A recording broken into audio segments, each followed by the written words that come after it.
Welcome to Project Pack number 13, day 7. My name is Rick, Hi, I'm Maria. and today I'm going to begin with appreciating my wonderful white phi tile, and I'm going to use the invisible jelly roll ink to draw ing. So ing is It's neat how you got the light there so you can see it. yeah, I've worked with that. It's like, so you can sort of, yeah, you can see that, right? And this pen works really well with a light touch and In slow motion. and slow, yeah. I can't believe you're telling me to slow down. Well, I learned with this particular pen that you have to slow down, or it doesn't work. And make sure you check out the intro video with Molly and Julie talking more about these tools. But I really love ing, and if you go to our newsletter section of our website on Zentangle.com and search for ing, there's a great story of its background. This is one of Molly's tangles. And why it was called ing. And why it was called ing, and how a tangle inspiration where it comes from. So I'm just continuing with the process of ing and turning my tile, and also being careful not to put my finger or hand on the wet gel, because it takes a little longer for it to set and dry, but you can sort of notice it when you angle it to the light when it's dry. So I'm going to do something a little bit different with ing. I'm going to find the triangle that goes all the way to the top, sticking out the top there, and I'm aura-ing two sides of it. And once I've aura'd the two sides, I'm going to go in and fill that in so my ing structure is much wider. Heavier. It's a heavy. A heavier structure. Yeah. Because what I'm going to do here is play with the a transition of layers. So I'm creating a resist because this pen is essentially creating like a plastic, and anything water-based will not stick to it. And as well, it is going to, well, you'll see. It gets really good. So that first triangle, you'll notice that I did all three sides, and every other one, I now only have to do two sides.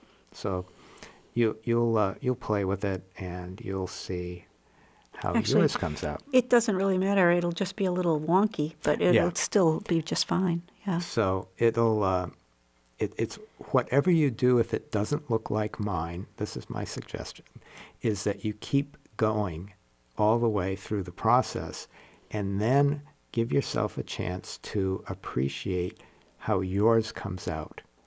And that's we keep saying it over and over again, but the objective here is not to get yours to look like Maria's or yours to look like mine, but to get yours to look like yours. And take inspiration from us as opposed to copying, right? Because we take inspiration from you guys when we look at what's out there. We take inspiration from nature. We take inspiration from buildings, from things that even are things that didn't go the way we planned, but whoa, that's a great idea. Yeah, one of Molly's great tangles was when she was frustrated with trying to get paradox to look correct, quote unquote. So you can see the thickness of the structure there for ing. So now I'm going to let that rest a little bit, let it dry. How long did it take? Do you remember? And I don't. I probably went up and had some coffee or something, or tea, and then came back down. So I'd say 15 minutes. Yeah. And you can just lightly touch it. Like you can see that's really wet, but a little later it'll be flatter on the paper. So I'm working with that lovely sketch and wash, and I'm actually sketching here in that, I'm not really, I'm just putting down a layer of, Background, yeah, sort of like texture. putting down a rough clumps of frosting on the cake, and then I'll come back in and smooth it around. You'll notice that I'm putting it wherever I can find some empty paper. I'm not particularly trying to, or I'm sort of avoiding the plastic or the clear, because it's going to not stick to that, so I don't want to like scratch it into it. So I've got some water. I've got that really nice brush, and I'm just going to make it nice and wet and just puddle it on here. So my goal is to put all of that sort of sketchy graphite into a solution, and it'll just mix with the water. And I'm using a lot of water here. It's getting really soupy, but you can see what's happening, right? Is that a technical term? Soupy? It's soupy, yes. Yeah. So get it soupy, and just go all over it, and it creates this lovely transition from the background and lifts up that ing structure. So this is a great exercise in potentials. You know now the technique to getting a white image with the sketch and wash background. No matter what you do, you could have done anything with the sketch and wash. You could have even done the stripes like I did. Right. Yeah. So we're like giving you ideas. We're giving you tools. We're continuing to discover some things. In the wrap-up video, I want to show you some of the things that we did that we didn't even get into some of the tiles here. Right. So that had to dry for quite a while. Yeah. Either take a hairdryer to it or leave it for an hour or so. I think left it for quite a while. Maybe I'm back here the next day. So I'm now using the micro perm. So the reason I'm using the micro perm here is that it will stick to not only paper, but also to plastic surfaces.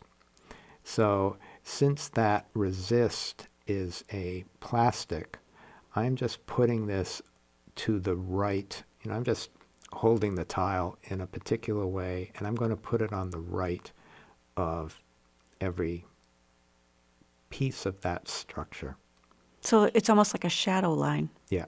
So the light is coming in from the left, and the shadows are on the right-hand side of the image. And so this is like further lifting it off the paper. Very graphic. Yeah. Well, it's one of those straight line shapes. But since we've got a straight line shape and very graphic, I'm going to use my Micron 01. Now, it's important to change to pens at this point. You have to change from the what was the other one called? The micro the perm. micro perm. So what I just did there is I want to put my this line sort of at the 5 point. So I just flipped it over. And I'm going to draw a line with my Micron 01 right across. And now I'm going to put some crescent moons in. So I'm going to put a series of crescent moons sort of coming out of this slit. So now the moons are not covering the plastic, is that right? Oh, some will, some won't. Oh, some will. Oh, okay. Yeah, so all right. I am now going to do crescent moon as if just right over that ing. Oh, there you go. Just going to put them right in there. I'm drawing over the ing. I'm drawing on the paper. And I'm just going to put, I think I put a row of 4. Take your time. Loving those little shapes. And then going back on each one putting an aura around it. And again, I'm just pretending that that other ing structure is not there. Always finding a place that's comfortable for your hand. I like to support my arm on a table instead of just my wrist. And then turn the tile or move the tile under my hand, so I'm not really making a lot of shifts in where my hand and arm are, and just really relaxing. So you can see I'm just going right over the ing.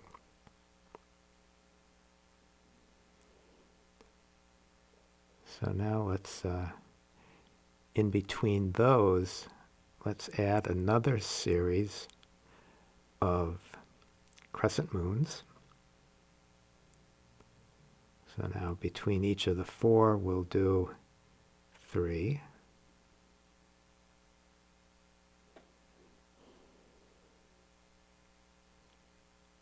And then between each of the 3, let's do another set. So it's funny, I was reading this book on Pythagoras, and this is like the tetragrammaton of you put 4 and then 3 and then 2 Oh, that's and what then that is 1. called? Yeah. Say it again? Tetragrammaton, I think. Tetragrammaton. Yeah. Ha. Ha. Who knew? Who knew? I love, because I use that with the little perfs. Oh, Oftentimes, right. there was a whole bunch of them like that in the scarf that I created for Zentangle. So there we have a tetragrammaton. I think that's the way you pronounce it. But now here comes the Oh my magic God! trick. Did you have to wait for the stuff to dry? Yeah, I waited for the. For the. So what happens is the micron dries almost instantly on the paper. But now I'm just taking my finger here and just wiping on the plastic. And I'm just wiping because the micron doesn't stick to the resist. You didn't have to put water on your finger or anything? No. Ah, look at that. And It's like a magic trick. It is. I'm just rubbing it. And just a few places where I didn't fully, fill the ing. But that's just the texture. And isn't that fun? How fun is that? So you can essentially transition the crescent moon from being in front of it to being behind it. There you go. There's your transition. So after putting in that hard shadow, I'm going to get my graphite pencil and just layer in a little bit of graphite next to those hard lines. You'll see I'm not taking it all the way to the very corners, because I'm going to sort of tease it into the corners with my tortillon. And by doing this over the crescent moon as well, it further floats the ing over the whole tile, including the crescent moon.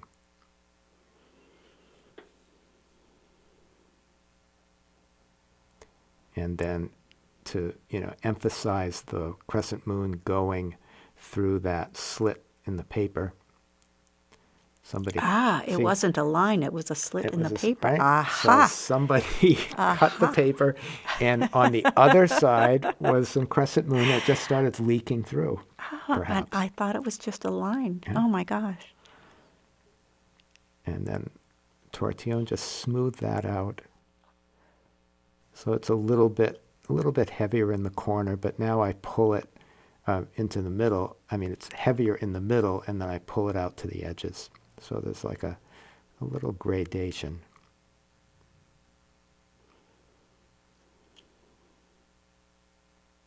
You can always add some more if you want.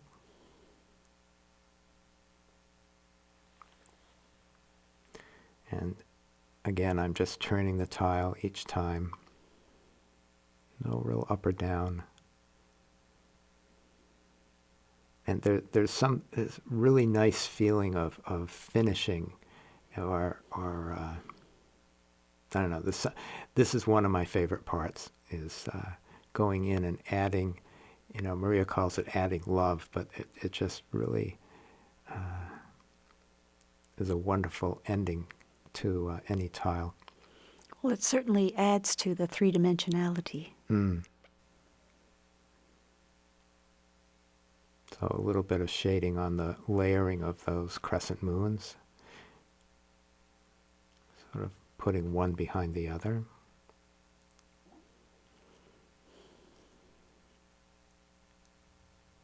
There you go. The Right? magic trick. The magic trick. So you have that. So the shape is just the shape of itself is floating up there. So when you're done, you find a nice place for your chop and put that, whatever your symbol for your owning your work of art, Oh, yeah. your creation. And we learned about what was it? Tetragrammaton, I think. Tetragrammaton. So it may or may not be the right word, but it's the way I remember it, right?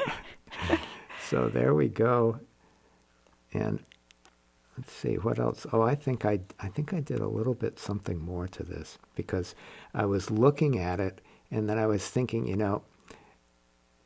I want a little bit more definition on that side. So I'm just picking up some graphite from the other place. I'm not even putting down any pencil, but I'm just grabbing some graphite of what's already there, putting it on the tortillon. Exaggerating the line between the background and the white. And you're not probably even going to notice it, but when I reviewed it, I just wanted a little bit more contrast there. And it's very subtle, but these are the types of things you'll come up with.